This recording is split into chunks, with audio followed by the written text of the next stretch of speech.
Look at this. I got headphones on. I got a mic going. Baby. If only people could see you now. Hey, no video.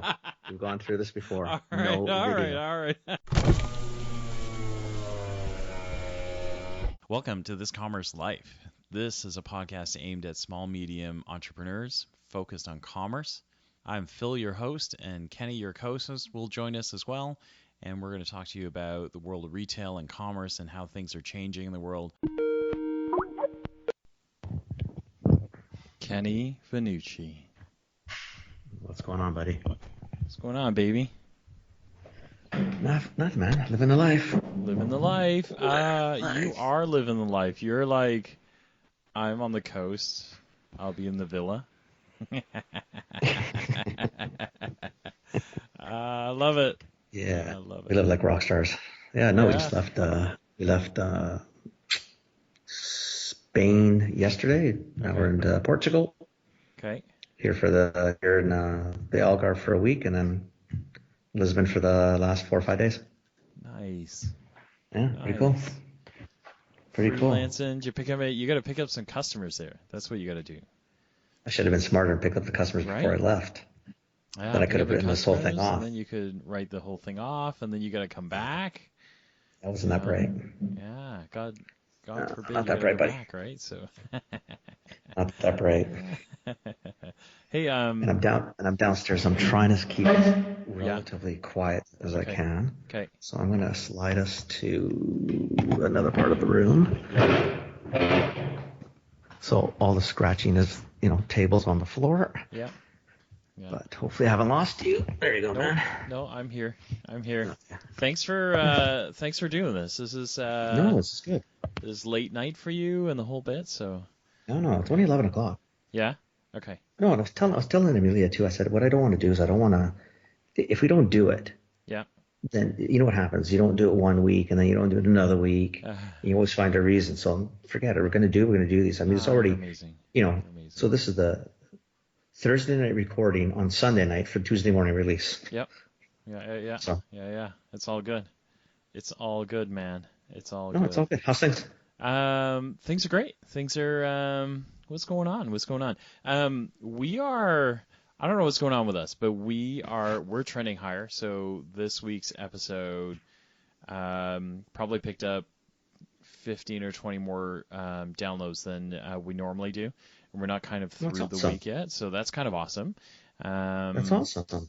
Yeah. So that's good. I've turned up the social media strategy a little bit. You can kind of see some stuff from me going on. I'm messing around with. People know what we're doing though.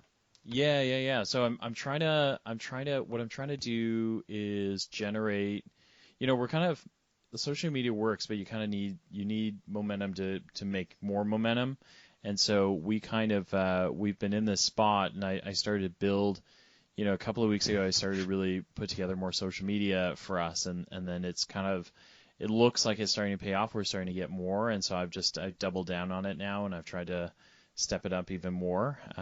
So we've got more content. I'm messing around with how to get us on Instagram, because I think we could be missing a chunk of followers on Instagram, but we're kind of like this audio-only podcast, right? So how do you? I think Instagram's a tough one too, just because of that. The problem is we're going to have, and this is why I want you to expand on this a little bit more, even for listeners, because if you're trying to grow business by social media today, there's a lot of challenges with Facebook, right? Yep. Because how do you get seen? Because you know what it's like even trying to see your friends now. Yeah. The way the algorithms are working, they're working a little not wonky. I mean, they're working the way they want them to. Yeah. But you're not even seeing a lot of your friends' posts. Yeah. Or you're only seeing your top 25 or 30 friends posts. You're not seeing.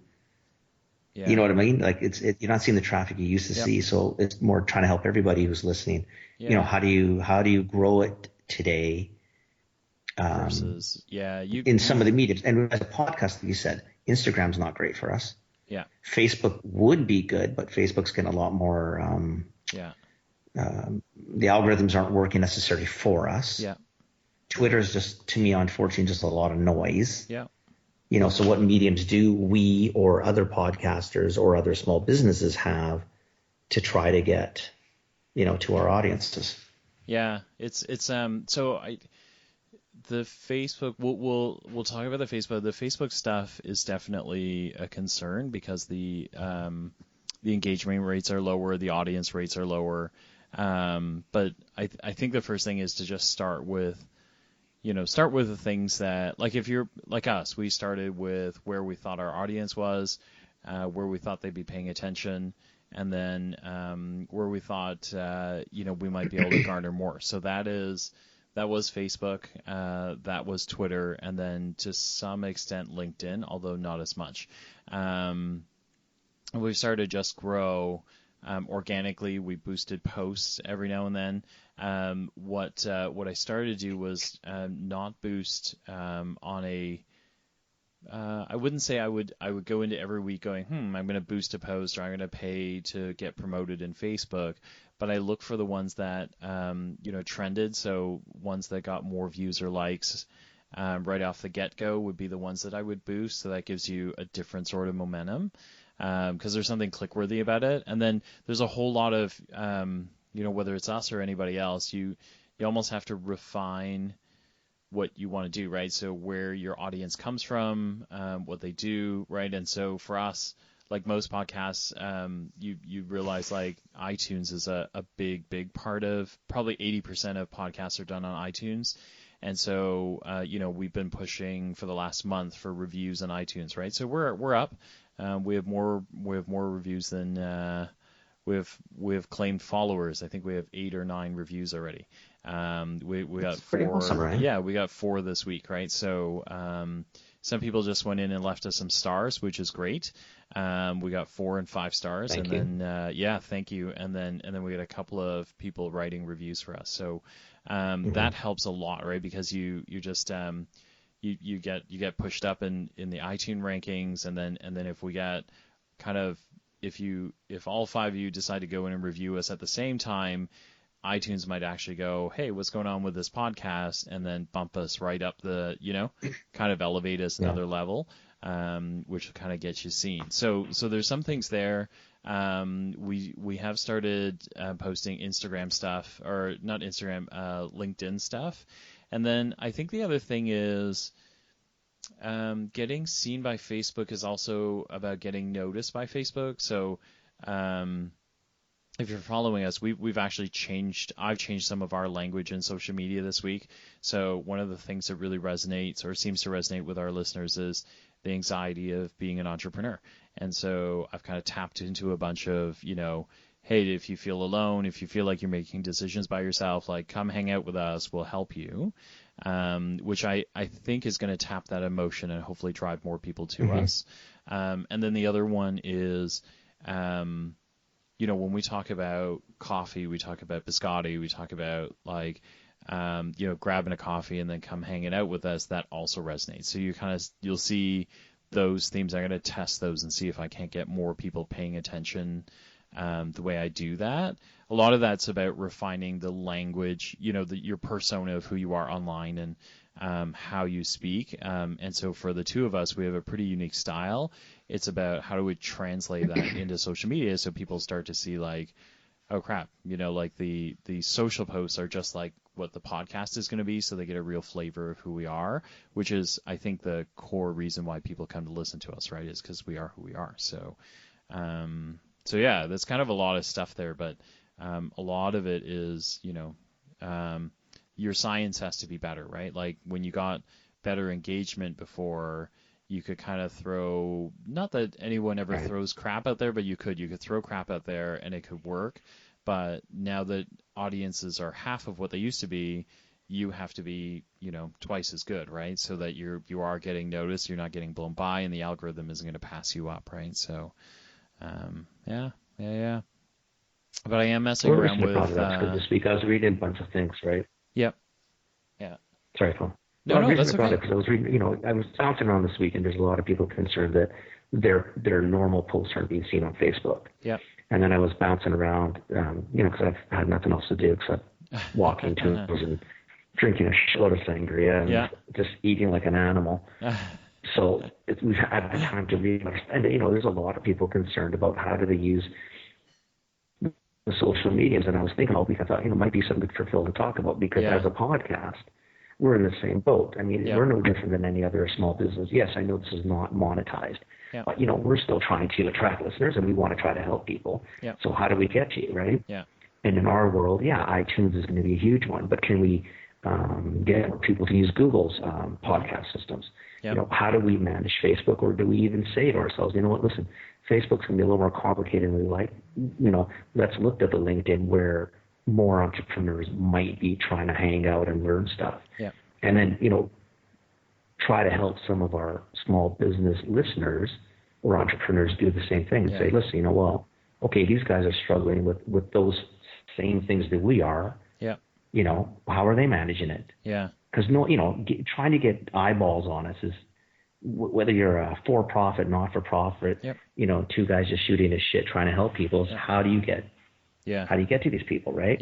And it just seems like there's a lot of people struggling right now trying to figure out how to do this with all the changes that have come through with 3 or 4 of the major platforms. I mean, the other since you're thing... the only one of the two of us who knows what the hell he's doing, you need to tell people how to do this.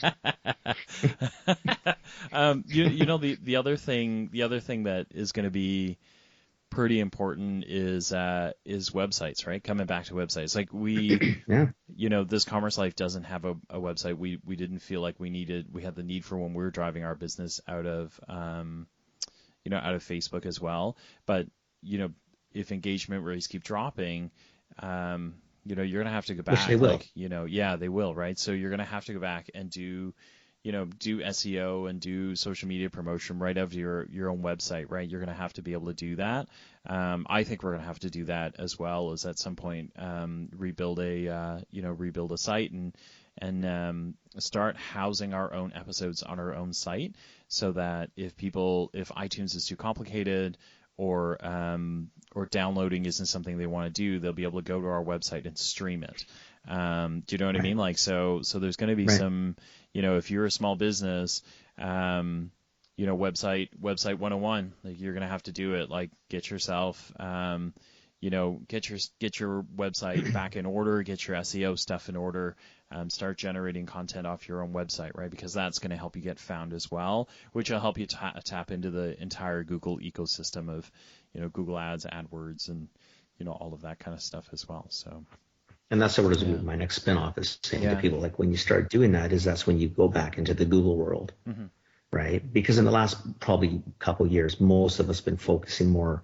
I mean, nobody forgets Google. Google's Google. I get it. But most of us been focusing on Facebook, Instagram, like a few of the major platforms, and haven't spent near as much time as we probably should have on web pages anymore, because we started looking at web pages, which was the first true social media sites where you were talking to potential customers, et cetera. We all kind of walked away from that, had a lot more fun on the cool sites of the day. You look at Google and say, well, it's important, but who cares? And now we've got to go back, and maybe we're spending some money getting a decent person come and building your web page, showing you how to write content so that Google says, that's good content. We'll pick up on, we'll see that, and let Google start to run with it. Right? Because it's like Facebook doesn't like people bouncing out of Facebook. No, they want to keep you in the ecosystem. Google doesn't care. Google wants you to continue to use Google. So if we start using our web pages better, and it's not going to hurt the iTunes either, right? And so it's just one of those things this week. I thought it was for you telling people maybe what to look at again, like really give people a chance to say, it's not fun out there right now. I would. It's funny. It's really timely, because this week I spent a good chunk. I'm going to give a shout out to Laura Dunkley, who works at the Mississauga Small Business Enterprise Center. And they basically work with entrepreneurs I live in the city of Mississauga, which is just outside of Toronto. And so they basically help Mississauga entrepreneurs with everything from a business plan to financing to how do you figure out copyrights, lawyers, trademarks, like all that kind of stuff. And she runs the digital part of the program. And so I was with her. We were actually talking about Website 101. So all of those things around why it's so important to have your own website. And we actually talked about that. We talked about the dropping engagement rates in Facebook and how critical it is that you make sure that you have good content. If you have good content on your page, one of the things that I talked about at this session was that Google, there's kind of a nuance, right? Google likes to promote popular websites, but they don't like to make websites popular. So I think that's where small businesses look at Google and go, well, if I can get hot, then Google's going to make me big. It's actually the other way around. Is if you build good stuff, Google will come and make you, and help you be found, which will make you big, right? But that's you doing the work around good content, good, blog articles, great pictures, all that kind of stuff, right? So, so I think, if I had to boil it down, stay focused on your audience. Don't worry about the social platform, because if it's not Facebook, it'll be Instagram or LinkedIn, or there's always another social platform. Some of them are more effective or less effective, but you'll find a way to get your voice out. And then the other thing is to zero in on the home content that you can build for free, right? So you're not promoting, and that's your website, right? Like if you get good content in your website, people want to share it, you will get good SEO, and you don't have to pay for that. That's your home your home territory, your home asset that'll help you be able to do everything else from. Yeah. Man, that was... Yeah, it makes total sense, like I say, but it's stuff that people just don't quite understand, right? Or maybe have not focused on as much as they should have in the last couple of years.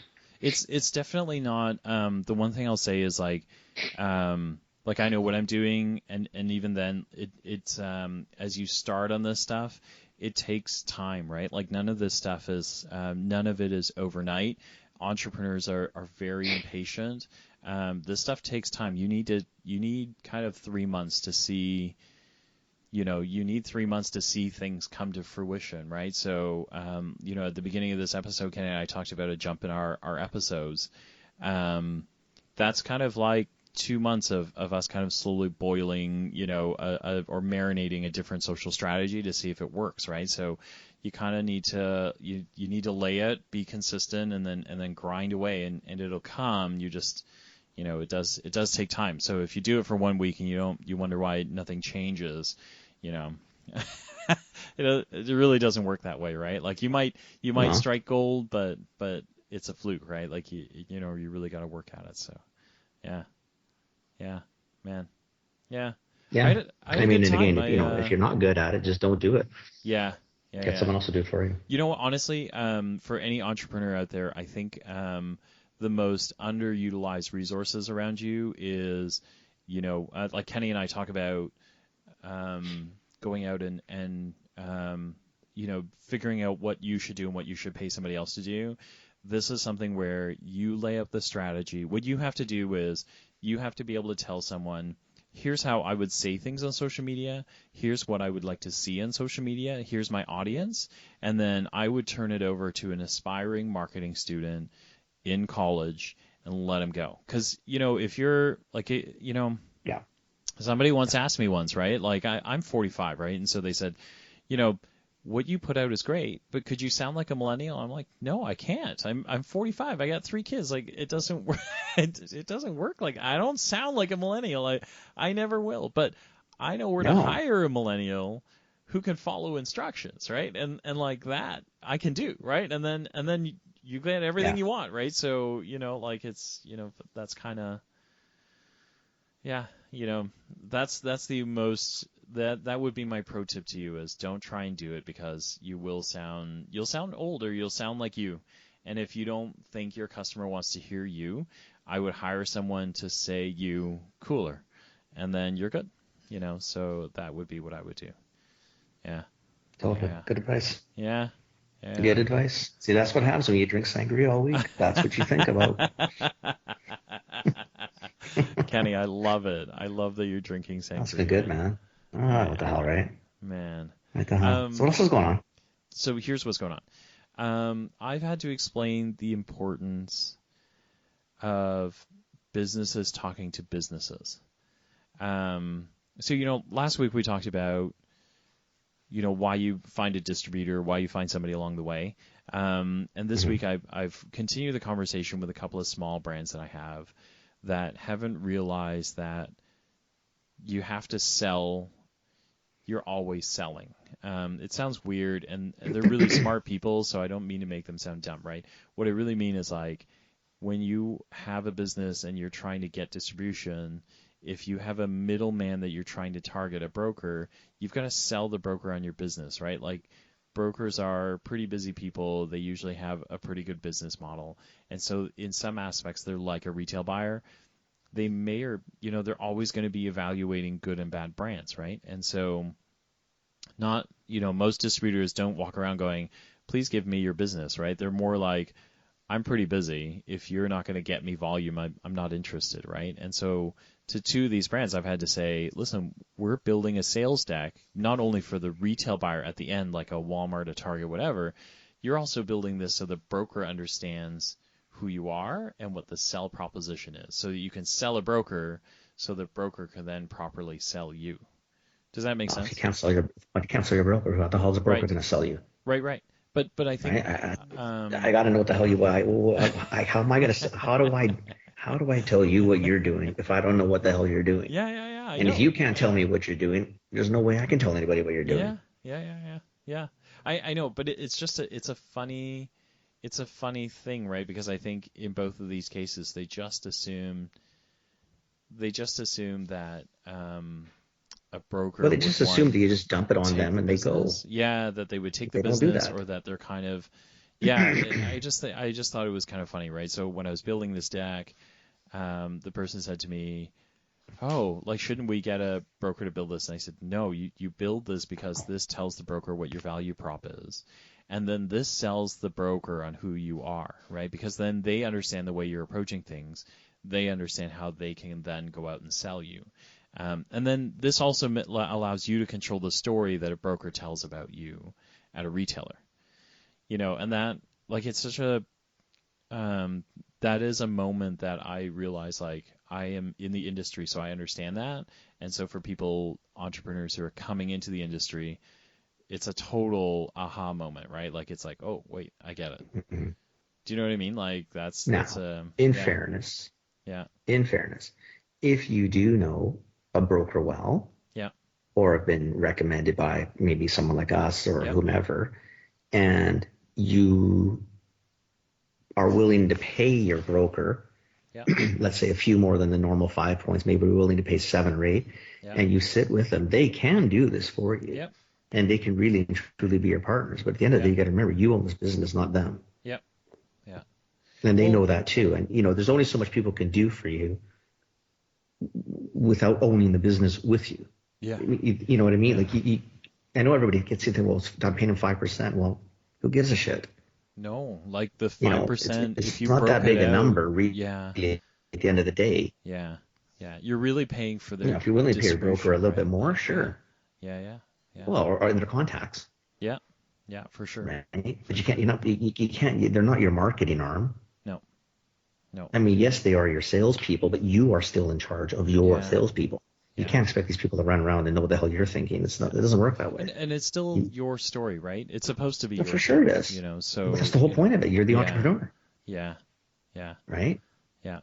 So anyway, maybe a broker can help you control yourself. That's good. At least that's good, though. Yeah. It's tough, though, Phil, because it's hard to get, when you're battling, and this is why I would when we first, the whole point of the talking about, you coming and trying to tell people how to manage the social media aspects today when things are changing so fast, is because people need to understand it falls on you. You need to drive it. Doesn't mean you need to do it. Nope. But you need to drive it. Hire a good, cheap student. If you find a broker, don't find the cheapest broker. If you want them to do more, you're going to have to pay them more. But at the end of the day, you still need to drive the boat. And a good broker would tell you that. A good broker would say to you, listen, it's not mine. Tell me what you want me to do. Here's my advice, based on the fact that I've done this before, blah, blah, blah, blah, blah. And they can help you. But it's not their, it's not their gig. It's not their gig. Right? It's definitely not. I mean, so, so kind of, I think that was a really big aha moment for me, because I just didn't, I guess you're in the industry long enough, you figure people understand that, but but we also know people don't really understand the broker-distributor relationships, right? I mean, we've done enough explaining of those, so I should have realized that they wouldn't understand that, but And again, it's no fault of theirs. I think it's just the assumptions people make of what these people do for you for the pay they get, and they lose sight that they're not owners. They're not. No. They're there to support you, but they need to support you, what you want, what your vision is, not theirs. Yeah, it's true. Right, and again, you get a good broker, and they can help you, and they'll walk you through this. But remember, then you need to compensate. I mean, what we know takes time, and it's going to cost you, right? I mean, it's how the game. That's how the game plays. Yeah. Right. Yeah. No. So, pretty interesting week that way. I had a lot of fun. The entrepreneurs I met. I think we've talked about this before, but kind of every. I know in Ontario for sure, every municipality has a small business enterprise center. They would call them SBECs. And so if you're Canadian and you're looking around, I would definitely look up your local SBEC. They have some pretty cool programs. Ontario has a program that allows you to get up to $5,000 in a grant. So if you go through their starter program is really good. Like, it teaches you how to do a business plan. It teaches you cash flow. It teaches you, it dips their toes into social media. And then there's kind of like 4 intensive days of classes. And then you go and you do a bunch of mentorships with, social media people, of which I was part of. And then, like a whole bunch of stuff. And then awesome. Basically you get to pitch. And then if you pitch and they believe in your product or your plan, you get $5,000 to start your business, which is pretty. Shit, that's not a bad chunk of change. Who gives you $5,000 for free, right? Like, it just doesn't happen. So it's kind of cool. It's kind of cool. No, that's a great gig. Yeah. That's a great gig. Yeah. So my shout out to Laura Dunkley, who runs the digital marketing stuff at the Mississauga SBEC. She did a great job. We had a great time. Like, the two of us kind of tandemed the group, and it was good. It was a lot of fun. Yeah, man. That sounds pretty cool, man. Yeah. What was the other thing I noticed today? I was reading one of your things that I did share today. Oh, yeah. It was the one on retailers fail. I'm just looking at it now. Retailers fail to reward long-term customers at their own risk. Yeah. It wasn't a mind bender. It's not a long read, but it's, again, and I'll tell you why. Again, it's when you travel. Yeah. When you're traveling, customer service at all levels. Yeah. Is pretty good. It was what you're shooting for, and we're not long-term customers to these people in Spain or Portugal yet, but they don't know that. I could be, and a lot aren't even starting the customer service game. Never mind when you get into reading the article and they're talking about, businesses have been around for a few years. Yeah. The example was the cell phone guy, and we've all had that. You're 10 years in. In 10 years, you think, okay, we've got a good relationship here. I give you a lot of money every month. If I phone and looking for a little bit of a discount, I'm sure you can find something. Yeah. Like, throw me a bone, anything. Anything. But basically, the article basically, what it was, a person phoned after, I think it was 11 or 12 years, and they said, "Man, can't really help you." Yeah, sorry, dude. He didn't even say sorry, I don't think, right? He said, no, I can't do anything. Yeah, which is a shame, right? That's a real shame. You'd I don't know. Like, in big companies, it's really hard. Like, how do you bridge that gap, right? Like, we talk about this all the time. Like, if you're an entrepreneur, you will do anything for your business. But when you hire people, they'll do anything for the salary, right? And for the right hours and you know what I mean? Like, they just don't have the same passion you do. So when you work for a big company, you got 1 million people working for you. They don't care about the vision the way you do. And this doesn't make them bad people. They just, But then is that the fault of the employee, or is that the fault of the management? I think it's both. Right? Like, I think the big thing here is, like, how do you inspire people to really care about the business? and then how do you inspire them? Like, how do you put infrastructure in play that allows them to go over and above, when they see fit, right? Like when they see a moment that they can be rewarding, right? A little bit like, I don't know, maybe because my kids are younger, but I think of Disney, actually. I think of how good Disney is. You go to Disneyland, I think it is, in Florida. They are just Disney World. Disney World. They're just Land's the other side. Like, right, got it. But they're just, those guys, I don't know what they do. Like, Disney maybe gives them drugs or something like that to keep them so damn happy all the time. But whatever it is, they are. The story that sticks with me. So we lined up to see one of those guys, like Rapunzel or one of those, princesses or whatever. Mm-hmm. And we were in the line for 2 hours easily, right? And we were, part of like a horde that they, had let in and then roped off again. And the kid, we were the last family in, and they roped off and the kid who was right behind us just started bawling her eyes out, right? Just bawling. Because she was expecting to go. She'd been waiting at least we were there 2 hours, so she was there 2 hours, and just bawling her eyes out, right? Thinking that, oh my God, I'm gonna have to wait again. And they just, this crowd, or the people who are controlling the crowd literally like, come with us. And they brought her in, and like two of the people who were manning the lineup literally went, all right, we're, don't cry anymore. We'll let's show you some of the princess games. You could totally tell they're making everything up, right? The whole thing. But they were dancing with the kid and showing the kid, nuances in the, in the scenery they had set up and all this stuff. It was crazy. And, and then they put her back in line, right? So, because rules are rules, and they didn't want to like, make the rest of the crowd kind of lose their minds either. But the kid was just so excited, right? Went back to the line, it's so pumped up, and, and I said to them, that's amazing. Like, how, did you plan for that? And they said, no, we just, we kind of know, like, kids come here with this high expectation, and we try not to let kids down. Right. And then I was asking them a little bit about this whole lineup thing. That lineup saw 8,000 people that day.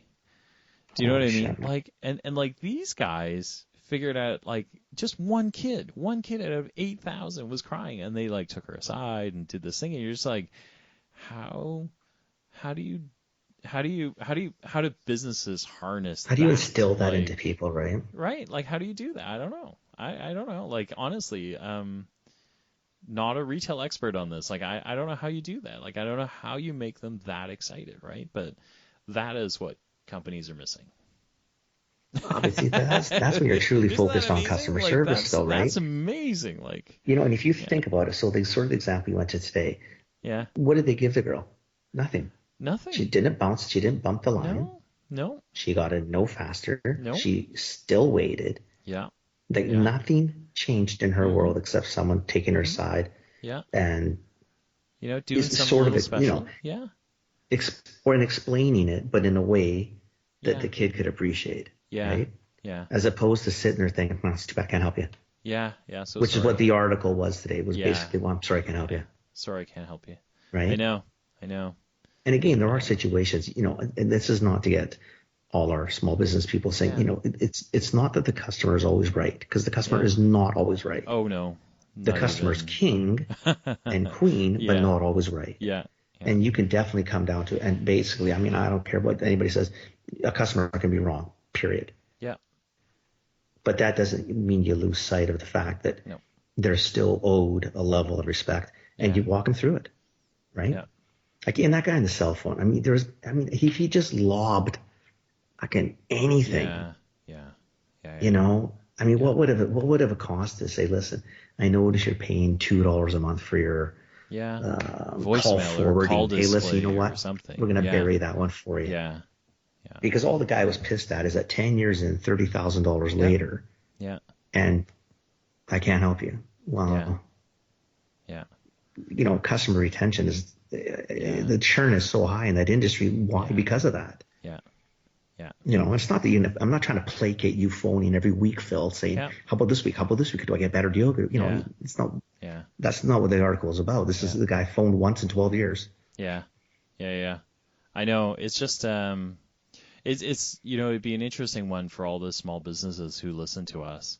I'd be willing to bet that you guys have some pretty good tips on like how to retain, because small businesses tend to be ones that have a better sense of who those customers are and like know how to retain them. You know what I mean? Right. But so show me how you do it. Yeah. Without burning the shit out of your margin. Yeah. Dropping your drawers. That's not what we're saying. No, that's not what we want. Yeah. If someone's asking for something unreasonable or that you can't do, then I get it. You can't do it. Yeah. I think what people are looking for is, I can't do this and here's why. Mm-hmm. But you know what? Maybe I can help you here. Yeah, and that's totally.